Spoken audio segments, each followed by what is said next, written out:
Let's talk about the Saree deal here, which I got to talk about because I've heard more of late. All right. Okay. So anyway, Saree was supposed to be in the Owen tournament, and they announced here on this show. Actually, they'd announced earlier in the day. Tony Khan said due to unforeseen circumstances, she was not going to be able to compete. And I was like, what? So basically, what happened is she was injured, and then they announced her for the tournament. And then, like, the day after they announced her for the tournament, she went online and said, I'm injured, I'm not going to be working for at least a month, and this and that. And I remember the timing was such that I actually asked, like, why was this announced? She's hurt. And the answer I got was, everything advertised for the tournament is planned to happen. I was like, well, I guess he knows something I don't know. So, she, the week of the show, this past Monday, did an interview with Tokyo Sports, and this interview was like, this is the worst promotion for a match I've ever seen. She's like, I'm hurt, I shouldn't be doing this match. I'm bringing someone with me for a, backup in case something goes wrong. Chono's like, the interviewer's like, you shouldn't do this match, don't do it. It was like the weirdest interview, and still advertised. And then the day of the show, Tony claims unforeseen circumstances. She's not cleared. And it's just like, why in God's name was she announced for this tournament in the first place? That's the first question. And then on Observer Radio, Dave says, well, she was cleared in Japan, but then didn't get cleared here in the U.S. Now, I don't think Dave's lying. I'm sure somebody told him that.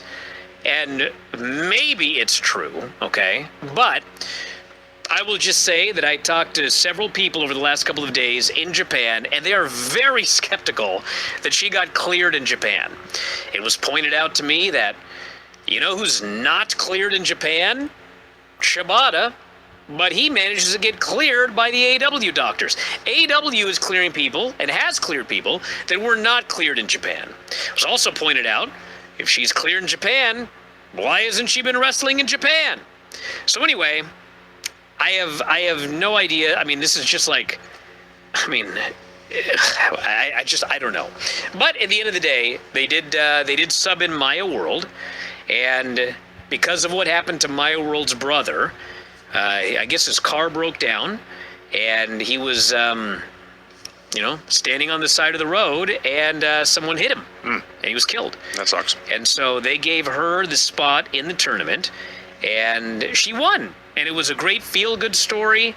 I think it worked out great the way that it happened, but I still am not sure why Saree was ever even advertised for this tournament in the first place.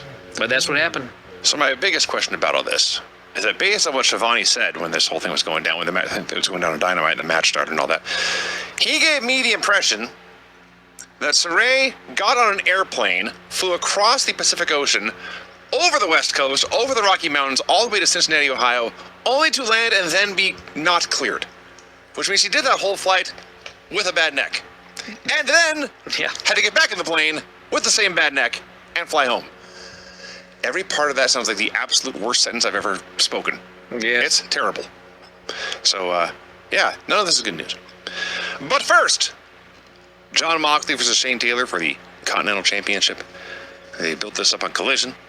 They built it up as Cincinnati versus Cleveland. The match is here in Cleveland. I don't think any of these first matches here in Cincinnati. I don't think any of these fans in Cincinnati watched Collision. They didn't seem to care. I thought it was a good old mean guy match. It was ugly in a good way. They hit each other really hard a lot.